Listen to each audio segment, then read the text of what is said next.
जय श्री कृष्ण। राधे कृष्ण। ओम नमो भगवते वासुदेव।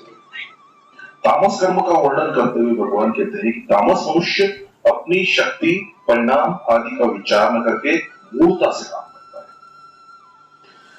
बिना विचारे जो करे सो पाछे पछिताए, काम बिगाड़े आपनो जग में होत हसाए। जग में होत हसाए, चित्त में चैन न पावे, खान पान सन्मान, राग रंग मन नहीं भावे। कह गिरधर कविराय, करम गति करत न तारो, खटकत है जिय माही, कियो जो बिना विचारे। अब भगवान सात्विक कर्ता के लक्षण बताते हैं। मुक्त संग, जैसे सांख्योगी का कर्मों के साथ राग नहीं होता, ऐसे ही सात्विक कर्ता भी राग रहित होता है। कामना, वासना, आसक्ति, स्पर्धा, ममता आदि से अपना संबंध जोड़ने के कारण ही वस्तु, व्यक्ति, पदार्थ, परिस्थिति, घटना आदि में आसक्ति, लिप्तता होती। सात्विक कर्ता इस लिप्तता से सर्वथा रहित होता है। अहमवादी, पदार्थ, वस्तु, परिस्थिति आदि को लेकर अपने में जो एक विशेषता का अनुभव कर रहा है, यह अहमवादी शीलता है। यह अहम वदनशीलता आसुरी संपत्ति होने से अत्यंत निष्कृष्ट है। सात्विक कर्ता में यह अहम वदनशीलता अभिमान तो रहता ही नहीं, प्रत्युत मैं इन चीजों का त्यागी हूं, मेरे में यह अभिमान नहीं है, मैं निर्विकार हूं, मैं सम हूं, मैं सर्वथा निष्काम हूं, मैं संसार के संबंध से रहित हूं। इस तरह के अहम भाव का भी उसमें अभाव रहता है। कर्तव्य कर्म करते हुए विघ्न बाधाएं आ जाए, उस कर्म का परिणाम ठीक न निकले, लोगों में निंदा हो जाए, तो भी विघ्न बाधा आदि न आने पर जैसा धैर्य रहता है, वैसा ही धैर्य विघ्न बाधा आने पर भी नित्य निरंतर बना रहे, इसका नाम धृति है। और सफलता ही सफलता मिलती चली जाए, उन्नति होती चली जाए, लोगों में मान, आदर, महिमा आदि बढ़ते चले जाए, ऐसी स्थिति में मनुष्य के मन में जैसी उम्मीदवारी, सफलता के प्रति उत्साह रहता है, वैसी उम्मीदवारी इससे विपरीत अर्थात असफलता, अवनति, निंदा आदि हो जाने पर भी बनी रहे, इसका नाम उत्साह है। सात्विक कर्ता इस प्रकार की धृति और उत्साह से युक्त रहता है। सिद्धि और असिद्धि में अपने में कुछ भी विकार न आए, अपने पर कुछ भी असर न पड़े, अर्थात कार्य ठीक तरह से सामोपांग पूर्ण हो जाए, अथवा पूरा उद्योग करते हुए, पूरा परिश्रम करते हुए, अपनी शक्ति, समझ, समय, सामर्थ्य आदि को पूरा लगाते हुए भी कार्य पूरा न हो, फल प्राप्त हो अथवा न हो, तो भी अपने अंतकरण में प्रसन्नता और खिन्नता, हर्ष और शोक का न होना ही सिद्धि असिद्धि में निर्विकार रहना है। ऐसा आसक्ति तथा अहंकार से रहित, धैर्य तथा उत्साह से युक्त और सिद्धि असिद्धि में निर्विकार करता सात्विक कहा जाता है। इस श्लोक में 6 बातें कही गई हैं: संग, अहम वदनशीलता, धृति, उत्साह, सिद्धि और असिद्धि। इनमें से पहली 2 बातें रहित, बीच की 2 बातें युक्त और अंत की 2 बातों में निर्विकार रहने के लिए कहा गया है। सिद्धि असिद्धि में निर्विकार सम रहने की बात गीता में 3 बार है। तात्पर्य है कि सिद्धि असिद्धि हाथ की बात नहीं है, पर उसमें निर्विकार रहना हाथ की बात है। जो हाथ की बात है उसको ठीक करना है। अहमवादी, सात्विक मनुष्य जैसा मैं कर सकता हूं वैसा दूसरा नहीं कर सकता, इस तरह न तो बाहर से बोलता है और न ही भीतर से बोलता है। अपने में विशेषता का अनुभव करना ही भीतर से बोलना है। अब राजस कर्ता के लक्षण बताते हैं। रागी, राग का स्वरूप रजोगुण होने के कारण भगवान ने राजस कर्ता के लक्षणों में सबसे पहले रागी पद दिया है। राग का अर्थ है कर्मों में, कर्मों के फल में तथा वस्तु, पदार्थ आदि में मन का खिंचाव होना, मन की प्रियता होना। इन चीजों पर जिस इन चीजों का जिस पर रंग चढ़ जाता है वही रागी होता है। राजस मनुष्य कोई भी काम करेगा तो वह किसी फल की चाहना को लेकर ही करेगा। जैसे मैं ऐसा ऐसा अनुष्ठान कर रहा हूं, दान दे रहा हूं, उससे यह धन मान बड़ाई आदि मिलेंगे और परलोक में स्वर्ग आदि के भोग सुख आदि मिलेंगे। मैं ऐसी ऐसी दवाइयों का सेवन कर रहा हूं तो उनसे मेरा शरीर निरोगी रहेगा आदि। राजस मनुष्य को जितना जो कुछ मिलता है उसमें वो संतोष नहीं करता, प्रत्युत और मिलता रहे अर्थात आदर सत्कार महिमा आदि अधिक से अधिक होते रहे, धन पुत्र परिवार आदि अधिक से अधिक बढ़ते रहे, इस प्रकार की लात लगी रहती है। लोभ रहता है, हिंसात्मक, वह हिंसा के स्वभाव वाला होता है। अपने स्वार्थ के लिए वो दूसरों के नुकसान की दुख की परवाह नहीं करता। वो जो जो अधिक भोग सामग्री इकट्ठी करके भोग भोगता है त्यों ही त्यों दूसरे अभावग्रस्त लोगों के हृदय में जलन पैदा होती है। तो दूसरों के दुख की परवाह न करना तथा भोग भोगना हिंसा ही है। तामस कर्म और राजस कर्ता दोनों में हिंसा बताने का तात्पर्य यह है कि मूर्ता रहने के कारण तामस मनुष्य की क्रियाएं विवेक पूर्वक नहीं होती, अगर चलने फिरने उठने बैठने आदि में उसके द्वारा हिंसा होती है। राजस मनुष्य अपने सुख के लिए बढ़िया बढ़िया भोग भोगता है तो उसको देखकर जिनको वे भोग नहीं मिलते उनकी हृदय में जलन होती है। यह हिंसा उस भोग भोगने वाले की ही लगती है, उस भोग भोगने वाले को ही लगती है, कारण कि कोई भी भोग बिना हिंसा के होता ही नहीं। तात्पर्य कि तामस मनुष्य के द्वारा तो कर्म में हिंसा होती है और राजस मनुष्य स्वयं हिंसात्मक होता है। अशुचि, रागी पुरुष भोग बुद्धि से जिन वस्तुओं पदार्थों आदि का संग्रह करता है वे सब चीजें अपवित्र हो जाती है। वो जहां रहता है वहां का वायुमंडल अपवित्र हो जाता है। वह जिन कपड़ों को पहनता है उन कपड़ों में भी अपवित्रता आ जाती है। यही कारण है कि आसक्ति ममता वाले मनुष्य के मरने पर उसके कपड़े आदि को कोई रखना नहीं चाहता। जिस स्थान पर उसके शव को जलाया जाता है वहां कोई भजन ध्यान करना चाहे तो उसका मन नहीं लगेगा।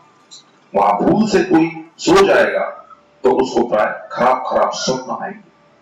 तात्पर्य यह है कि उत्पत्ति विनाशी पदार्थों की तरफ आकृष्ट होते ही आसक्ति ममता रूप मलिनता आने लगती है, जिससे मनुष्य का शरीर और शरीर की हड्डियां तक अधिक अपवित्र हो जाती है।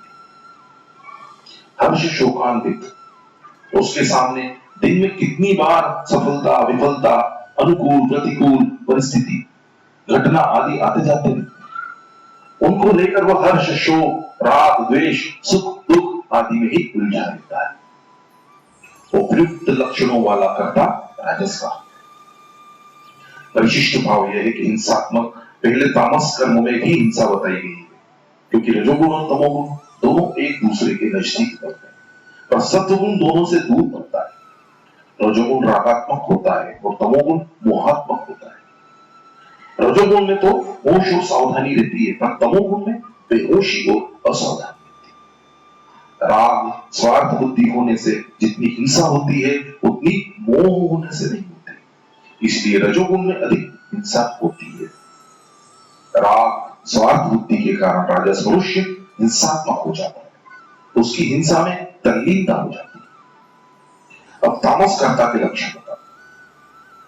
अयुक्त, तमोगुण मनुष्य को मूढ़ बना देता है। इस कारण किस समय कौन सा काम करना चाहिए, किस तरह करने से हमें लाभ है और किस तरह करने से हमें हानि है, इस विषय में तामस मनुष्य सावधान नहीं होगा, अर्थात वह कर्तव्य और अकर्तव्य के विषय में सोचता है, इसलिए वह अयुक्त अर्थात असावधान होता है। प्राकृत, जिसने शास्त्र सत्संग अच्छी शिक्षा उपदेश आदि से न तो अपने जीवन को ठीक बनाया है और न अपने जीवन पर कुछ विचार ही किया है। माँ बाप से जैसा पैदा हुआ है वैसा की वैसा ही कोरा अर्थात कर्तव्य अकर्तव्य की शिक्षा से रहित रहा है। ऐसा मनुष्य प्राकृत अर्थात अशिक्षित कहलाता है। स्तब्ध, तमोगुण की प्रधानता के कारण उसके मन, वाणी और शरीर में अकड़ रहती है। इसलिए वह अपने वर्ण आश्रम में बड़े बूढ़े माता पिता गुरु आचार्य आदि के सामने कभी झुकता नहीं। वह मन, वाणी और शरीर से कभी सरलता और नम्रता का व्यवहार नहीं करता, प्रत्युत कठोर व्यवहार करता है। ऐसा मनुष्य स्तब्ध अर्थात ऐंठ अकड़ वाला कहलाता है।